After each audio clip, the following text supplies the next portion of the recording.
Hello everyone, welcome to my channel. सबैजना खुसी हुनुहुन्छ, मोटिभेटेड हुनुहुन्छ, आनन्दित हुनुहुन्छ पक्कै पनि। र आज म फेरि नयाँ भिडियो लिएर आइसकेको छु। सबैजना वेटिङमा हुनुहुन्थ्यो होला पक्कै पनि है, होप गर्छु। र आजको टपिक छ हाउ टु ओभरकम साइनेस है। हामीलाई धेरै लाज लाग्छ, अरूको अगाडि बोल्न सकिँदैन, कति कुराहरूमा त्यो हुन्छ कि यो टपिकको बारेमा आज कुरा गर्दैछु। फुल भिडियो हेरेर सपोर्ट गर्नु है। साइनेस कतिजना लाजको कारणले गर्दाखेरि आफूलाई आउने कामहरू गर्न मन लागेको कुराहरूमा सक्सेस पाउन सकिरहनु भएको हुँदैन कि उहाँहरू पछि हट्नु भएको कारणले गर्दाखेरि मैले गरेर त हुँदैन होला, मेरो त अलि मिल्दैन होला, अरूले के भन्ला, कसो गर्ला। हाम्रो अरूको चिन्ता छ, आफ्नो चिन्ता छैन क्या है। अरूको नजरमा राम्रो बन्ने चिन्ता छ, आफ्नो नजरमा राम्रो बन्ने कि नबन्ने त्यो तपाईँको हातमा छ भनेको जस्तै कि होइन। हामीले आफ्नो नजरमा पनि राम्रो बन्नुपर्छ, अनि मात्र कन्फिडेन्टहरू हरेक चिजहरू डेभलप हुन्छ कि। र त्यसको लागि चाहिँ सबैभन्दा पहिला त माइन्डसेटै हो कि। माइन्डसेटलाई नै हामीले ठिक गर्नुपर्छ। जबसम्म हामीले माइन्डसेट ठिक गर्दैनौँ तबसम्म हामीले त्यो बनाउन सक्दैनौँ कि। र मैले गरेर हुँदैन कि, मलाई त त्यति राम्रोसँग आउँदैन, आउन त आउँछ, तर आएको कुरालाई पनि देखाउन सक्नुहुन्न कि। अब नआएको कुराधरि सिक्दै जाने हो जान चाहिँ होइन। तर तपाईँलाई आउने कुराहरू पनि तपाईँले त्यो माइन्डसेटको कारणले, त्यो सोचाइको कारणले गर्दाखेरि गर्न सकिरहनु भएको हुँदैन, कति समयमा सकिँदैन कि है। त्यसको लागि चाहिँ सिक्ने हो। कसैले पनि जन्मिँदै सिकेर आउनु भएको हुँदैन, सिक्नुपर्छ।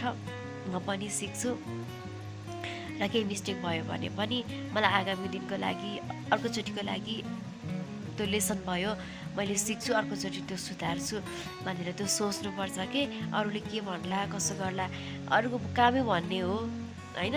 यदि भन्ने त्यस्तो खालको मान्छे हुनुहुन्छ भने पनि अरूको काम भन्ने हो, तपाईँको काम आफूले आफूलाई फोकस गरेर सिक्ने हो कि है। त्यो कुरामा ध्यान दिएँ भने पनि त्यो डरको हातमा, लाजको हातमाहरूलाई हटाउन सकिन्छ कि।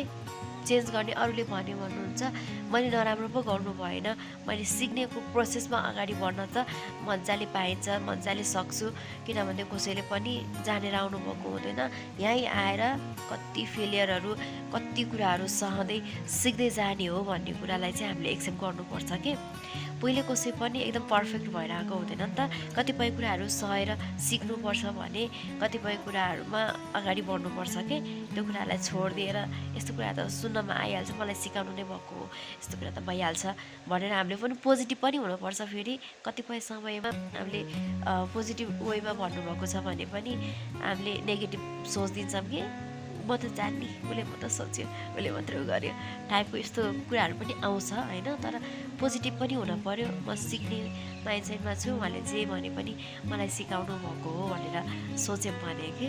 र अर्को चाहिँ मोटिभेसनल अथवा सक्सेस स्टोरीहरू तपाईँहरूले हेर्नुभयो भने पनि डर अथवा साइनेस कम हुने चान्सहरू धेरै हुन्छ। किनभने यसमा त्यस्तै स्टोरीहरू अथवा त्यस्तै आफ्नै लाइफ लेसनहरू होइन, आफूले कसरी डिल गर्नुभएको थियो त्यो समस्याहरू बताइरहेको हुन्छ कि।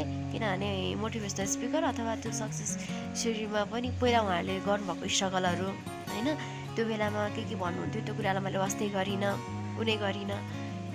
कहिले कहिले त्यो कुराहरूलाई असर नगर्ने र आफू एकोहोरो भएर जुन कुरामा काममा लाग्नु भएको छ त्यो कुरामा फोकस भएर गऱ्यौँ भने पनि कि तपाईँको त्यो हटाउनको लागि होइन, लाजको हातमा त्यो लाजहरू हटाउनको लागि पनि एकदमै धेरै हेल्प गर्छ कि। हेर्नुभयो भने माइन्डसेटहरू चेन्ज हुन्छ बिस्तारै बिस्तारै। यस्तो सबैमा हुँदो रहेछ, तर आफैले कम गर्नु पर्दो रहेछ भन्ने त्यो पनि आउँछ। किनभने हामीले सबैलाई खालि त्यो होइन सक्सेस देखेको हुन्छ, राम्रो राम्रो गरेको मात्रै देख्नुहुन्छ, तर त्यसको पछाडिको त्यो प्र्याक्टिस, त्यसको पछाडिको त्यो फेलियरहरू त्यो पनि हेर्न जान्नुपर्छ। त्यो पनि हुनसक्छ भनेर सोच्नुपर्छ र आफ्नो मेहनत र आफ्नो त्यो गरेको त्यो उमा चाहिँ छोड्नु हुँदैन कि, गिभअप गर्न हुँदैन कि है। त्यो गर्नुभयो भने हरेक कुरामा काम लाग्छ है। र हेर्ने गर्नु स्टोरीहरू, मोटिभेसनल भिडियोहरू अथवा हरेक चिजहरूबाट सिक्ने गर्नु, यस्तो कसरी डिल गर्नुभएको रहेछ, एकजनाको मात्र भन्दा पनि धेरैको सुनेर आफू आफूले चाहिँ कुन कुरा लिने अथवा माइन्डसेट कसरी डेभलप गर्ने भन्ने कुरा चाहिँ तपाईँको हातमा छ। फेरि धेरै कुरा धेरैको हेरेर धेरै त्यो दिमागतिर घुमाउने काम चाहिँ होइन कि आफूले चाहिँ त्यो राम्रो पोइन्टलाई चाहिँ लिने कि यो पोइन्टले चाहिँ मलाई मन छोयो है, यो कुराले चाहिँ मैले हटाउन सक्छु, यसरी त हो नि है, मैले यही कुरामा अड्केको थिएँ भनेर आफू चाहिँ क्लियर हुने कि क्लियर हुनुपर्छ कि फर्स्टमा त है। र अर्को त स्टुडेन्ट हुनुहुन्छ भने चाहिँ अब स्पिच कम्पिटिसनहरू हुन्छ होइन, त्यो कुराहरूमा भाग लिनु, किनभने जित्नु मात्र ठुलो कुरा होइन, प्राइज पाउनु मात्र ठुलो कुरा होइन, राम्रो बोल्नु राम्रो हुनु मात्र ठुलो कुरा होइन, तपाईँबाट त्यो कुरा त्यो लाज हट्नु डर हट्नु त्यो पनि ठुलो कुरा हो कि यदि तपाईँमा त्यो छ भने चाहिँ होइन। तपाईँले त्यही नै एचिभमेन्ट सम्झिनु न, अनि त्यस पछाडि त भइहाल्छ नि होइन र। त्यही नै अचिभमेन्ट हो कि तपाईँको लागि चाहिँ, तपाईँले जित्नु ठुलो कुरा होइन कि अब। अनि त्यस पछाडि एक दुईचोटि गर्न थाल्नुभयो भने त फेरि जित्नु पनि हुन्छ होइन। तपाईँले आफूले पाइला नै नचालेर नजित्नु भएको हो कि आफूले आफूलाई सोध्नु। तपाईँसँग स्पिच त एकदम राम्रो तयार छ तर गएर भन्न सक्ने त्यो आँट छैन, त्यो भन्न सक्ने त्यो छैन, डराउनुहुन्छ, लजाउनुहुन्छ, के भन्ला कसो गर्ला, कति राम्रो बोल्नुहुन्छ भन्नेको कारणले गर्दाखेरि तपाईँको त्यो राम्रो कुरा राम्रो स्पिच पनि रोकेको हुन्छ, उसले पनि ठाउँ पाएको हुँदैन कि। कतिपय समयमा स्टुडेन्टहरूमा पनि यस्तो प्रब्लम पनि हुन्छ।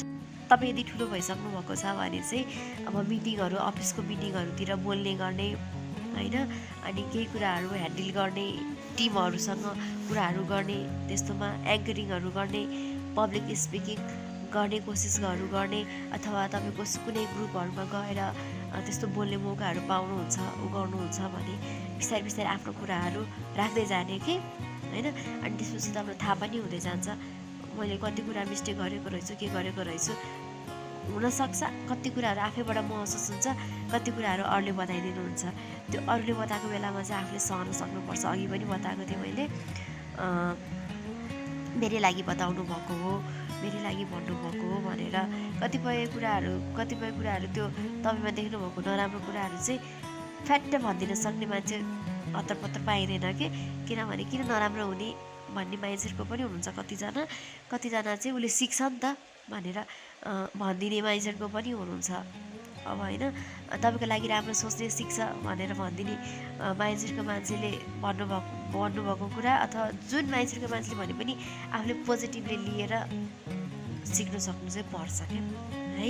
र म एउटा बहिनीको इक्जाम्पल दिन्छु। उसले चाहिँ हामी सँगसँगै खाजा खाइरहेको थियौँ, अनि ऊ चाहिँ के भयो भने खाजा उसले भ्यायो कि, अनि थप्न जान मिल्ने, अनि थप्न जाऊ भनेको त, अनि उसले के भन्यो थप्न जाऊ भनेको त ऊ लजाएर बस्यो कि अब खाइसकेको। अनि त्यस पछाडि कति थपेको होला के गरेको होला, त्यहाँ मान्छे धेरै हुनुहुन्थ्यो थप्ने ठाउँमा, अनि त्यस पछाडि भन्छ भनेर ऊ लजाएर बसेको कि। अनि त्यो देखेको कारणले गर्दाखेरि मलाई अनि आइडिया आएको कि होइन, अनि भन्ने कामहरू त अरूले त भन्नु कि त सिकिन्छ कि त भने जितिन्छ भन्ने सोचले अगाडि बढ्नु सबैजना। Have a nice day, by by everyone.